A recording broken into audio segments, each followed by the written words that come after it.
დღეისათვის ქვეყანაში ვირუსის რომელი ამებს ვებრძვით და რამდენად რთული პაციენტები ყავს საქართველოს? სადღეისოდ ისევე როგორც მთელ მსოფლიოში საქართველოში დომინირებს დელტა შტამი, რომელსაც ძირითადად უკავია გავრცელების ყველაზე მაღალი პროცენტი. დელტა შტამის სპეციფიურობა ვიცით ყველამ, რომ ის არის, რომ ის ბევრად უფრო სწრაფად და ეფექტურად ვრცელდება და ეს დამტკიცდა ჩვენს ამ მიმდინარე ტალღის დროსაც გადაცემა აშკარად ბევრად უფრო ეფექტური იყო ვიდრე წინამორბედი შტამების დროს. მსოფლიოში გაჩნდა შემდეგი ახალი შტამი, მიუ, როგორც ვიცით, თუმცა საქართველოში ჯერ არ დაფიქსირებულა, ჩვენს მეზობელ ქვეყნებში თურქეთში მაგალითად დაფიქსირდა უკვე, სავარაუდო რომ ალბათ ჩვენთანაც გავრცელდება. მიუ შტამთან დაკავშირებით არ ვრცელდება ჯერ ინფორმაცია, ვთქვათ, კლინიკურად უფრო მძიმედ მიდის თუ არა, უფრო მაღალი აქვს ლეტალობა თუ არა, მაგრამ როგორც ყველა ახალი მუტაციური შტამი, ისიც ბევრად უფრო ეფექტურად ვრცელდება, ვიდრე წინამორბედები. კი ბატონო, და პაციენტების მდგომარეობაზეც რამდენად რთულია და ბევრი პაციენტი ყავს ასეთი საქართველოს, რომელიც ჩვენ ვიცით, რომ გარკვეულ პროცენტში რთულდება დაავადება, ძირითადად ეს ეხება უფრო მეტად ხანდაზმულებს და სხვადასხვა ქრონიკული დაავადებების მქონეებს, ამიტომ როდესაც გვაქვს ხოლმე შემთხვევების აღმავლობა, რომელიღაც სეგმენტში სამწუხაროდ დაავადება მძიმედ მიმდინარეობს, საქართველოს მხრივ გამონაკლისი არ არის ის რაღაც სტანდარტული პროცენტი, რომელშიც დაავადება რთულდება ზოგჯერ არაპროგნოზირებადაც კი საქართველოშიც იგივე მდგომარეობა გვაქვს. ჩვენ ახლახანს გვქონდა დიდი აღმავლობა შემთხვევების, რომელიც აბედნიეროდ მცირდება, მაგრამ სიკვდილობის მაჩვენებლები ბევრად უფრო ნელა შემცირდება, იმიტომ რომ როგორც წესი პაციენტები დიდხანს არიან ხოლმე სტაციონარში ან მართვით სუნთქვაზე. საქართველოსთვის დღეში 60-70 გარდაცვლილი ამ პატარა ქვეყნისთვის საკმაოდ დიდი მაჩვენებელი იყო. და ეს არის დაახლოებით ზუსტად იმ რაოდენობის ტრაგედია ქვეყნისთვის. როგორ ფიქრობთ, რატო ანუ სხვა ქვეყნებშიც კი შეიძლება იყოს მაჩვენებელი, მაგრამ რატომ იყო სიკვდილიანობის ესეთი მაღალი მაჩვენებელი იმ პერიოდში? ახლა კი დაიწყო კლება, მაგრამ ანუ რამ განაპირობა ეს ყველაფერი? პირველ რიგში ამ ადამიანების უმრავლესობა არ არის ვაქცინირებული. ჩვენ ვიცით, რომ ვაქცინა სრულად არ იცავს ინფიცირებისგან და ეს არც აქვს ამბიცია ვაქცინას, მაგრამ ვაქცინა აშკარად ეფექტურია გართულებების და სიკვდილის რისკის შემცირებაში. და ჩვენს რეანიმაციებში სამწუხაროდ პაციენტების უმრავლესობა ხვდებიან ისინი, ვინც არის აუცრელი. ეს ერთ-ერთი მთავარი ფაქტორია. მეორეც გარკვეული პრობლემები, რა თქმა უნდა, კლინიკურ მართვაშიც არის. დასახვეწია ის, რომ არ იყოს თქვათ რაღაც სხვანაირი მიდგომა და მკურნალობა თბილისის რამდენიმე ცენტრალურ საავადმყოფოში და რეგიონში პაციენტების მართვის პროტოკოლი იყოს სხვანაირი. სამწუხაროდ ეს შეინიშნება, არ არის სტანდარტიზებული, ბევრი ექიმი რაღაც გარკვეულად თავის შეხედულებებითაც აწარმოებს პაციენტების მართვას. ზოგიერთი პრეპარატი, თქვათ, რეგიონებში შეიძლება არ იყოს ხელმისაწვდომი, ამიტომ ეს გარკვეულწილად დასახვეწია, დასაკოორდინირებელია და ამ მიმართულებით ბევრი სამუშაოა გასაწევი, ესეც ერთ-ერთი მიზეზია. რამ გამოიწვია ვაქცინაციაზე მოთხოვნის შემცირება? როგორ შეიძლება გაიზარდოს მიმართვიანობა და ვინ რა უნდა გააკეთოს ამ მიმართულებით? პირველ რიგში მთავარი მიზეზი ის არის, რომ ის სეგმენტი მოსახლეობის, რომელიც განსაკუთრებით მოტივირებული იყო და ელოდებოდა ვაქცინებს, პირველ რიგში ისინი აიცრნენ, ჩვენ ვიცით, რომ იყო რიგები, რეგისტრაციაზე იყო, თქვათ, ძალიან დიდი მოთხოვნა და ამ ადამიანების რიცხვი თანდათან შემცირდა. ანუ დარჩა ახლა ის სეგმენტი, რომელიც ორჭოფობს ან კატეგორიულად წინააღმდეგია და ბევრად უფრო რთულია, თქვათ, მათი დათანხმება. ამ მიმართულებით ახლა უფრო გასაძლიერებელია მუშაობა, იმიტომ რომ კიდევ მეორე ყველაზე მოტივირებული ნაწილი უკვე აიცრა. განსაკუთრებით ყურადღება უნდა გავამახვილოთ და ყველაზე დიდი მუშაობა გვჭირდება ხანდაზმულებთან და ქრონიკული დაავადებების მქონეებთან. არადა პირიქით არის ახალგაზრდები და ჯანმრთელები უფრო ენთუზიაზმით ირცრებიან და ვისაც რომელიმე ქრონიკული დაავადება აქვს, მათ გონიათ და ზოგი ასე მცდარად ურჩევს, რომ მათთვის ვაქცინა საშიშია. ამ დროს სულ პირიქით არის, ვისაც რომელიმე დაავადება აქვს და რაც უფრო მეტი დაავადება აქვს, ის ყველაზე მეტად უნდა აიცრას, იმიტომ რომ ზუსტად მისთვის არის COVID მომაყრინებელი დაავადება. და მოკლედ აი ამ მხრივ მესიჯები არის გასაძლიერებელი. დარწმუნება უფრო მეტად და ვინ რა უნდა გააკეთოს ამ ნაბიჯების უფრო ეფექტურად გადასაქმნელად, რომ ვაქცინაციაზე მიმართვიანობა გაიზარდოს. პირველ რიგში ისევ ექიმებმა და სამწუხაროდ ექიმებიც ზოგჯერ ეუბნებიან ხოლმე, რომ თავი შეიკავონ იმ ადამიანებმა, ვისაც მაგალითად აქვს ნევროლოგიური, კარდიოლოგიური, ონკოლოგიური დაავადებები. პირველ რიგში ექიმები უნდა დავარწმუნოთ, რომ ქრონიკული დაავადებების მქონეები დაარწმუნონ ვაქცინაციის აუცილებლობაში, იმიტომ რომ ფაქტის ახეზეა სტატისტიკა ჯიუტია და ვხედავთ, რომ სწორედ ამ ადამიანებს უჭერს ყველაზე მეტად. ასევე ხანდაზმულებმა მართალია ხა ცოტა გამარტივდა, ლოჯისტიკური პრობლემები იყო, ძალიან ბევრი ადამიანი ხანდაზმული, ვისაც ყველაზე მეტად ჭირდებოდა, მაგალითად ვერ ახერხებდა რეგისტრაციას პორტალზე.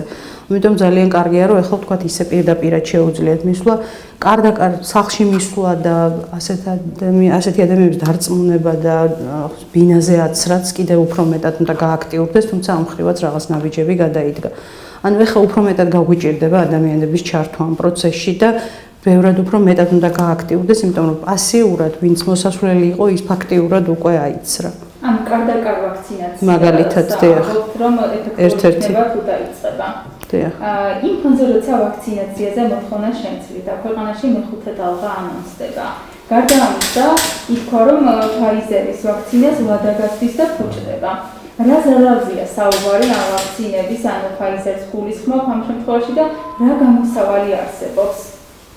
Pfizer-თან დაკავშირებით ისე როგორც ყველა სხვა ვაქცინასთან, რაზეც ვილაპარაკეთ ფაქტიურად, ეს არის გამოსავალი, უნდა გააქტიურდეს ადამიანების დარწმუნება. მართლა ძალიან დასანანი იქნება. მატერიალური ზარალის მასშტაბი მე არ ვიცი და არ ვიცი ფინანსურად ეს როგორ დაჯდა და სხვადასხვა დროს გაზდის ვადა, ასე ვთქვათ. ზოგიერთი დარეზერვირებულია მეორე დოზაზე, ვინც უნდა აიცრას, მაგრამ რისკი არსებობს, რომ ზოგიერთი დოზა ნოემბერში, რომელსაც გაზდის ვადა, შეიძლება გამოვიდეს, ვთქვათ, ანუ აღარ გახდეს სასარგებლო და ეს იქნება მართლა ძალიან გულდასაწყვეტი. ამიტომ მეორე რომ ეხა ის დროა, როცა განსაკუთრებით ექიმებმა, მედიამაც სხვათა შორის, აი ეს მესიჯი უნდა ვატრიალოთ, რომ იმ ადამიანებმა, ვისაც რამე დაავადება აქვს, არ შეიკავოს თავი აცრისგან და კიდევ ერთი ალერგია ვისაც აქვს, ისინი განსაკუთრებით შიშობენ, ამ დროს ალერგიული რეაქციები წარსულში საერთოდ არ არის ვაქცინის წინააღმდეგ ჩვენება, მათ შორის სხვა ვაქცინებზე ალერგიული რეაქციებიც არ არის წინააღმდეგ ჩვენება, ერთადერთი წინააღმდეგ ჩვენება თვითონ COVID-ის პირველ დოზაზე განვითარებული მძიმე ალერგიული რეაქცია, ამ დროს ალერგოლოგი უნდა ნახოს პაციენტმა და სხვა ტიპის ვაქცინაზე გადართვის საკითხი დგება. მეტი არაფერი არ არის ისეთი მდგომარეობა ან დაავადება, რაც წინააღმდეგ ნაჩვენებია ვაქცინისთვის. ამიტომ კიდევ ერთხელ მეორე, ვისაც მძიმე დაავადებები აქვს, ისინი განსაკუთრებით სწრაფად უნდა აიცრან. მეხუთე ტალღა, რომელიც ანონსდება, რამდენად რთული შეიძლება იყოს საქართველოსთვის და იმ ფონზე, როცა კიდევ შემდეგ ტალღას ველოდებით, როგორ ფიქრობთ, სავალდებულო თუ უნდა გახდეს ვაქცინაცია მოქალაქეებისთვის? პროგნოზირება რამდენად მძიმე იქნება, ძალიან ძნელია და ზოგადად ჩვენ მივხვდით უკვე იმას, რომ ჩემი ჩათვლით ყველა ვინც რა პროგნოზებს ვაკეთებდით, ძალიან ხშირ შემთხვევაში საერთოდ არ მართლდებოდა. მე მაგალითად პირადად მეგონა, რომ ეს ტალღაც არ იქნებოდა ისეთი მძიმე, როგორც შაშან ნოემბრის. ამიტომ ცოტა თავს ვიკავებთ ხოლმე პროგნოზებისგან, თუმცა ისევ და ისევ თითქოს ლოგიკურია, რომ მაინც მოსახლეობის 20%-ზე მეტი აცრილია, ძალიან ბევრს გადატანილი აქვს და თითქოს ისეთი მძიმე აღარ უნდა იყოს, თუმცა ჩვენ არ ვიცით ხოლმე ახალი შტამებისგან რას უნდა ველოდეთ და რა მასშტაბი იქნება. ამიტომ ყველაზე უარესი სცენარისთვის მოსახლეობა სამინისტროთ სახელმწიფოდ მზად უნდა იყოს. კიდე რომ მკითხეთ? სავალდებულო, ხო, ნუ მე პირადად ზოგადად სავალდებულოს არაფერს არ ვემხრობი მედიცინაში, იმიტომ რომ ჩვენ სავალდებულოს პერიოდი გამოვიარეთ საბჭოთა კავშირის საბჭოთა მედიცინის სახით, რომელიც ყველაზე უარესი იყო და არ მუშაობდა, იმიტომ რომ როცა რაღაცას ავალდებულებ ადამიანს, რაღაცა გზებს ნახულობს, შემოვლის და ძალიან დიდ უკმაყოფილებას და დისკომფორტს იწვევს და ამიტომ დარწმუნება, განათლება ყოველთვის საუკეთესო გამოსავალია და არა სავალდებულო. იმ ფონზე, როცა Pfizer-ის ვაქცინების ვადაგასდი შეიძლება გაფუჭდეს, არსებობს იმის რისკი, რომ შეიძლება სახელმწიფომ აღარ შეიძინოს დამატებითი დოზები ვაქცინების, როცა ახლა უკვე არსებულზე მოთხოვნა შემცირებულია. და ისიც კი ფუჭდება, რომელიც გამოუყენებელია. ეს ძალიან ცუდი გადაწყვეტილება იქნებოდა, იმედი მაქვს ამ გადაწყვეტილებამდე არ მივა სახელმწიფო, იმიტომ რომ ეს გამოდის, რომ თითქოს ვეჯიბრებით და არ ვეხმარებით იმ სეგმენტს, რომელიც მოტივირებულია და აპირებს აცრას. ამიტომ მაგალითად ამ Pfizer-ის დარჩენილი დოზების გამოყენების ერთ-ერთი გზა იქნებოდა ბუსტერ დოზა მაღალი რისკის ჯგუფებისთვის. ამერიკის წამლის და საკვების სააგენტომ, როგორც ვიცით, 2 დღის წინ დაამტკიცა მესამე ბუსტერ დოზა Pfizer-ის იმ ადამიანებისთვის, ვინც არის 65 წელს ზემოთ, აქვს მძიმე დაავადებები, რომლებიც არისკოა COVID-ის გართულების მხრივ და არის მუდმივად კონტაქტში COVID-თან ამ ხალხისთვის. ჩვენთანაც შეიძლება ეს დაუშვან, მით უმეტეს რომ უკვე პირველად ვინც აიცრა, მათთვის 6 თვეზე მეტი გასულია და ამ სეგმენტისთვის ბუსტერ დოზა შესაძლებელი იქნება რომ გაკეთდეს. და თუ სხვა ვაქცინით არის აცრილი ბუსტერ დოზა თუ შეუძლია Pfizer-ის გაიგეთოს ასეთმა მოქალაქემ? ამჟამად არსებული კვლევებით მხოლოდ Pfizer-ს და Moderna-ს შორის და AstraZeneca-ს შორის არის კომბინაციები დაშვებული და შესწავლილი ზოგიერთ ქვეყანაში. არ არის კვლევა და არავითარი რეკომენდაცია არ დევს ჩინურ ვაქცინებსა და Pfizer-ს შორის კომბინაციის შესახებ, თუმცა შეიძლება ეფექტურიც იყოს და კარგიც, მაგრამ ჯერ არ ვიცით ამის შესახებ და ამიტომ ეს რეკომენდაცია არ არსებობს. დიახ.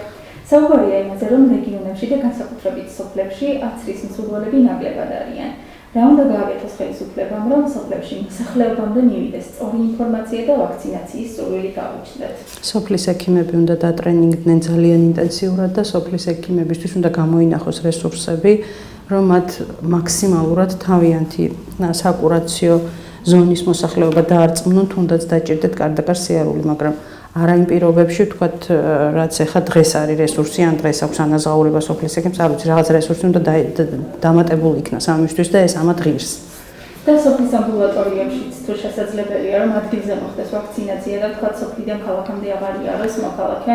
კი, ესეც საუკეთესო გამოსავალი იქნებოდა, უბრალოდ ახლა Pfizer-ის შემთხვევაში ცოტა ლოჯისტიკური სირთულეებია, იმიტომ რომ განსაკუთრებულ პირობებს მოითხოვს, მაგრამ თუნდაც ის ვაქცინები მაინც რო იყოს ადგილობრივად ყველგან ხელმისაწვდომი ამბულატორიებში, რომელსაც განსაკუთრებული შენახვა არ ჭირდება და ჩვეულებრივ სხვა ვაქცინების მსგავსად შეიძლება ლოჯისტიკური ჯაჭვი მათი განხორციელდეს, იმიტომ რომ ჩვენ ვიცით, რომ სოფლის ექიმები და ადგილობრივი ამბულატორიები ძალიან კარგად მუშაობენ ბავშვთა იმუნიზაციაზე, მაგალითად, ამიტომ ამაზე მიჩვეულები არიან და ამავე ქსელში რომ მოხდეს COVID-ის ვაქცინაც ძალიან კარგი. რომელი ვაქცინები, რომელსაც განსაკუთრებული პირობები არ სჭირდება შენახვა? მაგალითად, ჩინური ვაქცინა. Sinopharm და Sinovac, ხო? დიახ. კი ბატონო. ამ დრომდე საქართველოში რამდენი პირია აცრილი არსებული ვაქცინებიდან, რომელი იყო მაგალითად ყველაზე ეფექტური ან რა მიმართულებით? ან ვაქცინაციის ჩატარებიდან დღემდე რა გამოიკვეთა, რა შედეგი მივიღეთ? დაახლოებით მოსახლეობის 35% ერთი დოზით მაინც აცრილი და თუ არ ვცდები 25%-ამდეა სრულად აცრილი ორივე დოზით. ასეთი კვლევა არ ჩატარებულა, რომელი იყო უფრო ეფექტური. უბრალოდ საერთო ჯამში აშკარაა, რომ ყველა მათგანი ასრულებს იმას, რაც მოლოდინია, ანუ ამცირებს გართულებების და სიკვდილის რისკს და სრულად ვერ უზრუნველყოფს ინფიცირების რისკის ბოლომდე თქვათ თავიდან აცილებას. მაგრამ ბოლოს და ბოლოს თავარი რისიც გვეშინია ეს არის გართულებები, ჰოსპიტალიზაცია და სიკვდილი და ჯანდაცვის სისტემის გადატვირთვა და რადგანაც ამას ყველა ვაქცინა აშკარად ასრულებს, ამიტომ ამ მხრივ დიდი მნიშვნელობა გამოდის, რომ არ აქვს რომელი ვაქცინით ავიცრებით. ეს ძალიან ხშირი კითხვაა ჩვენი პაციენტების და მოსახლეობის მხრიდან, რომელ ვაქცინას ვურჩევთ და ესეთი არ არის ცალსახა რეკომენდაცია, ნებისმიერი ვაქცინა ასრულებს იმას, რაც მოლოდინი გვაქვს ჩვენ მისგან. პროტოკოლი როგორი არის ფეხმძიმობის შემთხვევაში და ბავშვებში არასრულწლოვანებს გულისხმობ აცრასთან დაკავშირებით. ბავშვების აცრის საკითხი თუ დგას უკვე თვის წესრიგში და ორსულების აცრასთან დაკავშირებით, ანუ რომელ პერიოდში არის რეკომენდებული მათი ვაქცინაცია? ორსულებზე დაშვებულია მხოლოდ Pfizer-ის ვაქცინა, მთელ მსოფლიოში ასეა, იმიტომ არა რომ უკვე ვიცით, რომ რაიმე გართულებები აქვს დანარჩენებს, უბრალოდ იმიტომ, რომ კვლევები არ არის.